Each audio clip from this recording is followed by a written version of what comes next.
മാതൃസ്നേഹം എന്ന് പറഞ്ഞൊരു സാധനം ഏറ്റവും കൂടുതൽ എന്നെ സംബന്ധിച്ച് ഏറ്റവും കൂടുതലുള്ള ആളാണ് ഞാൻ.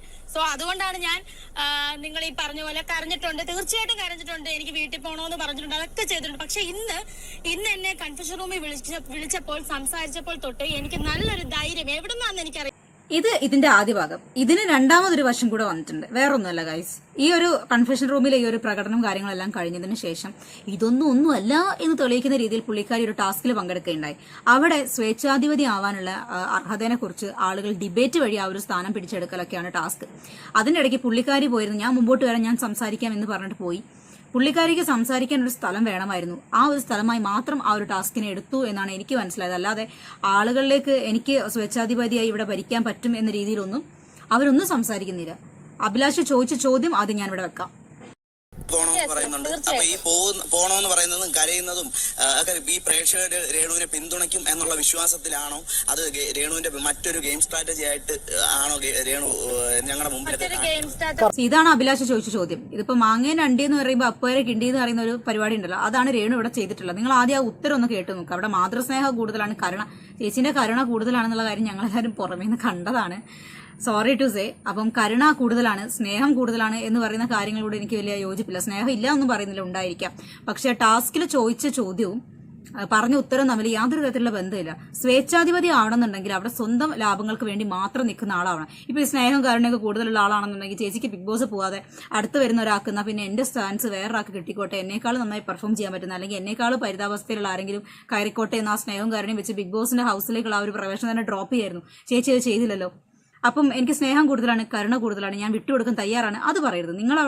നിങ്ങൾ ആരാൻ തെളിയിക്കാനും എങ്ങനെ എന്തൊക്കെ കാര്യങ്ങൾ ചെയ്യാം, എന്താണ് നിങ്ങളുടെ വ്യക്തിത്വം എന്നൊക്കെ കാണിക്കാൻ വേണ്ടിയിട്ടാണ് അവിടെ പോയിട്ടുള്ളത്. അപ്പൊ അത് വെടിപ്പായിട്ട് ചെയ്യാം. എന്ത് പറയാനാ ഇതൊക്കെ?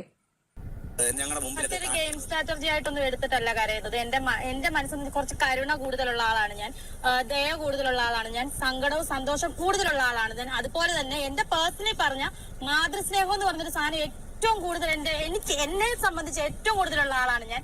സോ അതുകൊണ്ടാണ് ഞാൻ കരഞ്ഞിട്ടുണ്ട്, തീർച്ചയായിട്ടും കരഞ്ഞിട്ടുണ്ട്, എനിക്ക് വീട്ടിൽ പോകണമെന്ന് പറഞ്ഞിട്ടുണ്ട്, അതൊക്കെ ചെയ്തിട്ടുണ്ട്. പക്ഷെ ഇന്ന് എന്നെ കൺഫ്യൂഷൻ റൂമിൽ വിളിച്ചപ്പോൾ സംസാരിച്ചപ്പോൾ തൊട്ട് എനിക്ക് നല്ലൊരു ധൈര്യം എവിടെ നിന്നാണെന്ന് എനിക്കറിയത്തില്ല, ഒരു ഉറച്ച തീരുമാനം, ഉറച്ചൊരു ധൈര്യവും എനിക്ക് വന്നിട്ടുണ്ട്. എന്റെ മക്കളും അല്ലെങ്കിൽ എന്റെ ഫാമിലി അവിടെ സുരക്ഷിതരാന്ന് പറഞ്ഞതുകൊണ്ടാവാം, എങ്കിൽ പോലും കരുണ, സ്നേഹം, അനുകമ്പയൊക്കെ കൂടുതലുള്ള ഒരാളാണ് ഞാൻ. അതുകൊണ്ട് സ്വേച്ഛാധിപതി ആകാൻ എനിക്ക് കഴിയുമോ, 100% കഴിയുമോ എന്ന് ഞാൻ പറയുന്നില്ല, കഴിയില്ലായിരിക്കും. നിങ്ങളെ സംബന്ധിച്ച് അങ്ങനെ ഒരു സ്വേച്ഛാധിപതിക്ക് കരുണ കൂടുതലും സ്നേഹം കൂടുതലും ഒന്നും അല്ല വേണ്ടത്. എങ്കിൽ പോലും എനിക്ക് ഇവിടെ നിന്ന് വർത്താനം പറയാൻ ഒരു അവസരം എനിക്ക് കിട്ടിയത് തന്നെ എന്റെ ഏറ്റവും വലിയ ഭാഗ്യമായിട്ട് കരുതുന്നു. അവിടെ പോയി നിന്ന് എന്തൊക്കെയോ വളവളയെന്ന് പറഞ്ഞു എന്നല്ലാതെ സ്വേച്ഛാധിപതി എന്ന് പറയുന്ന ആ ഒരു ടാസ്ക് പങ്കെടുത്ത് ആ ഒരു ബിഗ് ബോസ് ഹൗസ് മുഴുവൻ കൺട്രോൾ ചെയ്യാൻ പറ്റുന്ന ഒരു സ്വേച്ഛാധിപത്യം ആവാൻ വേണ്ടി രേണുസുതിക്ക് സാധിക്കില്ല എന്നവര് നിഷ്പക്ഷമായി തെളിയിച്ചിരിക്കുകയാണ് ഗൈസ്. വേറൊന്നുമല്ല, സ്വേച്ഛാധിപത്യം ആവേണ്ട കാര്യങ്ങൾ ചോദിക്കുമ്പോൾ അവർ ഞാൻ മാതൃസ്നേഹം കൊണ്ടാണ് കരയുന്നത്, അവിടെ ഒരുപാട് പേര് കരയുന്നുണ്ട്, ഇമോഷൻസ് വന്നാൽ കരയണം, ചിരിക്കണം, എല്ലാം ദേഷ്യം പിടിക്കണം, എല്ലാം ചെയ്യണം. പക്ഷെ അതൊരു കാർഡാക്കി ഇറക്കിയിട്ട് ടാസ്കിന്റെ ഇടയ്ക്കും കൂടെ അത് യൂസ് ചെയ്തത് ഫെയർ ആയിട്ട് എനിക്ക് തോന്നിയില്ല. നിങ്ങൾക്ക് തോന്നിയ കാര്യങ്ങൾ നിങ്ങൾ കമന്റ് ചെയ്യുക.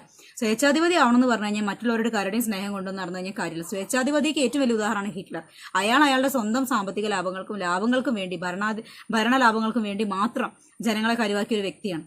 അങ്ങനെ നോക്കുന്ന സമയത്ത് സ്വേച്ഛാധിപതി എന്ന് പറഞ്ഞു കഴിഞ്ഞാൽ ആ ഗുണങ്ങളൊക്കെയാണ് ഉണ്ടാവേണ്ടത്. അപ്പം എനിക്ക് സ്വേച്ഛാധിപതി ആവാൻ സാധിക്കില്ല എന്നുണ്ടെങ്കിൽ നിങ്ങൾ ഇവിടെ വന്ന് മയക്കും പിടിച്ച് മെഴുകല്ല വേണ്ടത്, ഈ ഒരു ടാസ്കിനോട് തന്നെ വിമുഖത കാട്ടി മാറിപ്പോവാണ് വേണ്ടത്. ഞാൻ കരുണയുള്ള ഒരാളാണ്, സ്നേഹമുള്ള ഒരാളാണ്, മാതൃസ്നേഹമുള്ള ഒരാളാണ്, അപ്പം എനിക്ക് സ്വേച്ഛാധിപതി ആവാൻ യാതൊരു തരത്തിലുള്ള യോഗ്യതയും ഇല്ല എന്ന് പറഞ്ഞിട്ട് മാറിപ്പോവാണ് വേണ്ടിയിരുന്നത്. ഇവരതല്ല ചെയ്യുന്നത്. അവിടെ വന്നിട്ട് ഞാൻ നിങ്ങൾ എനിക്ക് അവസരം തരികയാണെങ്കിൽ ഞാൻ സ്വേച്ഛാധിപതിയാവും. സ്വേച്ഛാധിപതി എന്ന് പറഞ്ഞാൽ ഞാൻ ഒരാളുടെ കയ്യിൽ നിന്ന് അവസരമായിരുന്നു വാങ്ങല്ല ചെയ്യേണ്ടത്, അവിടെ വാദിച്ച് ജയിച്ച് നേടിയെടുക്കുകയാണ് വേണ്ടത്. അതാ ഞാൻ പറഞ്ഞു, ഇവർക്ക് ഈ ഗെയിം എന്താണെന്ന്, ഈ ഷോ എന്താണെന്ന് പറ്റില്ല, വലിയ ധാരണകളൊന്നുമില്ല. ഒരുപാട് ബിഗ് ബോസ് ഇങ്ങനെ വെളി വന്ന സമയത്ത് എന്തോ എന്ന് ഒരു മായാലോകത്ത് എത്തിയ പോലെ അവിടെ എത്തിപ്പെട്ടതിന് ശേഷം അവർക്ക് അത് എങ്ങനെ ചെയ്യണം, എന്ത് ചെയ്യണം എന്നതിനെ കുറിച്ച് ഒരു ഐഡിയ ഇല്ല. അതാണ് ഇപ്പോൾ അവിടെ നടന്നുകൊണ്ടിരിക്കുന്നത്. ഒരു പക്ഷേ മുമ്പോട്ട് ഗെയിം കളിച്ച് കയറാൻ പറ്റുന്നുണ്ടെങ്കിൽ കയറട്ടെ. ഇപ്പോഴും ഞാൻ പറയുന്നത് അവർക്ക് ഉള്ള നെഗറ്റീവ്സ് എല്ലാം തന്നെ പോസിറ്റീവ് ആക്കാൻ പറ്റുന്ന നല്ലൊരു പ്ലാറ്റ്ഫോമാണ്. നന്നായിട്ട് യൂട്ടിലൈസ് ചെയ്ത് കഴിഞ്ഞാൽ അവർക്ക് തന്നെ ഉപകാരമുണ്ട്. പ്രേക്ഷകർക്ക് വേണ്ടി നിങ്ങളവിടെ ഒന്നും ഒരു കാര്യമില്ല. അപ്പം മറ്റൊരു വീഡിയോ കാണുന്നവരെ ബൈ.